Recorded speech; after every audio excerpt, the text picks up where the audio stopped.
Hello दोस्तों, मैं हूं रेत। आज के इस वीडियो में बात करेंगे मलय केतु के इतिहास के बारे में और वहीं पे जानेंगे सोनी टीवी पर चल रहे सीरियल चंद्रगुप्त मौर्य में मलय केतु का किरदार का क्या रोल होगा और वह कब तक सीरियल में आपको देखने को मिलेंगे।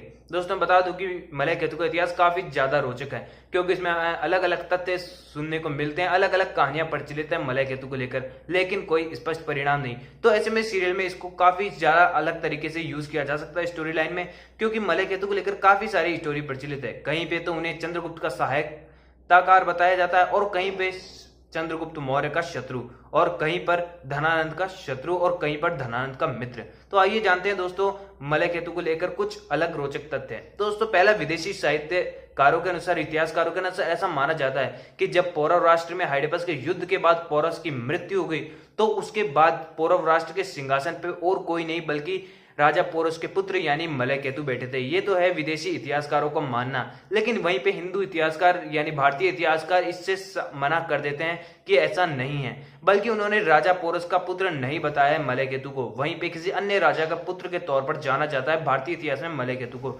जिसका नाम प्रवर्तक माना जाता है। और सेम टू सेम हमें ये वर्णन मिलता है मुद्रा राक्षस में, जो कि मौर्य काल की सबसे स्पष्ट जानकारी के प्रमाण से स्रोत मानी जाती है मुद्रा राक्षस।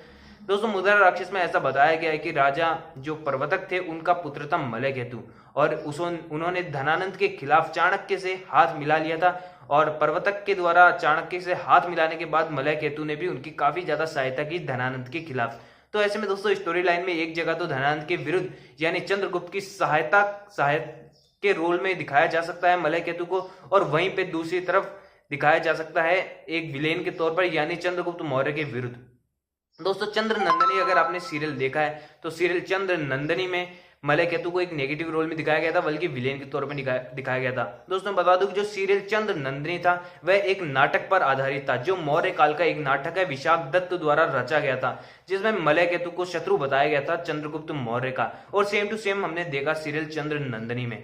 और दोस्तों ऐसे में एक और अलग तथ्य सुनने को मिलता है जो भी काफी ज्यादा शानदार है। अगर इससे चंद्रगुप्त मौर्य सीरियल में दिखाया जाता है तो सीरियल और शानदार होगा। दोस्तों वह तथ्य यह है कि ऐसा माना जाता है कि जब चंद्रगुप्त मौर्य अपना साम्राज्य बना रहा था उस समय पौरव राष्ट्र में मलय केतु का राज था, और वहीं पे धनानंद से सहायक संधि कर ली थी मलय केतु ने अपने राष्ट्र को बचाने के लिए, लेकिन चंद्रगुप्त मौर्य ने दोनों ही साम्राज्य को जीत लिया। तो दोस्तों ऐसे में सीरियल में चंद्रगुप्त मौर्य के साथ भी दिखाया जा सकता है मलय केतु को यानी उसका मित्र, और वहीं पे शत्रु के तौर पर भी दिखाया जा सकता है। और बात करें सीरियल में आपको ये कब तक देखने को मिलेगा, तो दोस्तों बता दूं कि अभी तक तो चंद्रगुप्त मौर्य सीरियल में बड़ा भी नहीं हुआ है, और ऐसे में अभी मलय केतु को कोई भी स्टोरी लाइन से नहीं जोड़ा जाएगा, क्योंकि सीरियल काफी लंबा चलाया जाना है, जहां पर सीरियल को लगभग 500 एपिसोड पूरे करने हैं। जब पूरा सीरियल जब स्टार्ट हुआ था तब ऐसा कहा गया था कि इसमें 500 करोड़ का बजट तय किया गया है और एक एपिसोड में 1 करोड़ का बजट तय किया गया था। ऐसे में पूरा सीरियल तो पूरे 500 एपिसोड पूरा नहीं कर पाया, लेकिन चंद्रगुप्त मौर्य सीरियल को मिलाकर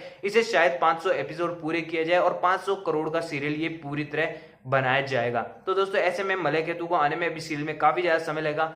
और बात करें लक्ष्य लालवानी की, तो लक्ष्य लालवानी में भी हमें सीरियल चंद्रगुप्त मौर्य में नजर आ सकते हैं, क्योंकि लक्ष्य लालवानी ने पोरस सीरियल के बाद कोई भी सीरियल साइन नहीं किया, ना ही कोई अनाउंसमेंट की, बल्कि इंटरव्यू के दौरान बताया था कि उनकी बातचीत चल रही है मेकर्स से, लेकिन कोई भी अभी तक ऑफिशियली अनाउंसमेंट नहीं की गई है। और जब तक सीरियल की कोई भी ऑफिशियली अनाउंसमेंट नहीं होती कि चंद्रगुप्त मौर्य या फिर मलय केतु का किरदार कौन निभाएगा, इसके बारे में कुछ भी कहना सही नहीं होगा। और वहीं पे मैं दोस्तों बता दूं कि सीरियल पोरस के लास्ट में हमने देखा कि पोरस जो होता है वह नदी में बहा देता है मलय केतु को। तो दोस्तों ऐसे में दिखाया जा सकता है कि राजा प्रवर्तक ने उन्हें उठा लिया हो वहां से, और ऐसे में सीरियल दोनों तथ्य को सही साबित कर देगा कि पोरस के पुत्र थे ही मलय केतु, और वहीं पे राजा प्रवर्तक ने उन्हें नदी में से उठाकर अपने पुत्र के नाम पर उनका नाम दर्ज करवाया। ऐसे में दोनों तथ्य सही हो जाते हैं, मलय केतु पोरस का पुत्र और मलय केतु राजा प्रवर्तक का पुत्र। तो दोस्तों सीरियल में कौन सी स्टोरी लाइन से जोड़ा जाता है मलय केतु को, ये देखना काफी ज्यादा इंटरेस्टिंग होगा। दोस्तों आई थिंक आपको इन्फॉर्मेशन अच्छी लगी होगी। इन्फॉर्मेशन अच्छी लगी तो वीडियो को लाइक कीजिए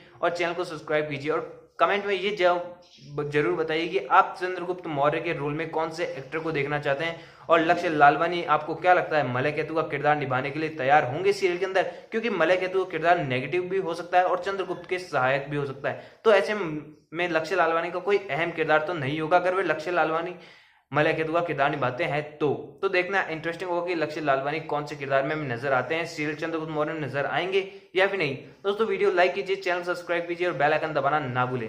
और आप मुझे इंस्टाग्राम और फेसबुक पे भी फॉलो कर सकते हैं, मेरे साथ जुड़ सकते हैं। दोस्तों मैंने डिस्क्रिप्शन में उसके लिंक डाल दिए, आप वहां जाकर उन्हें चेक कर सकते हैं। थैंक यू दोस्तों, अगले वीडियो के साथ फिर से लौटूंगा।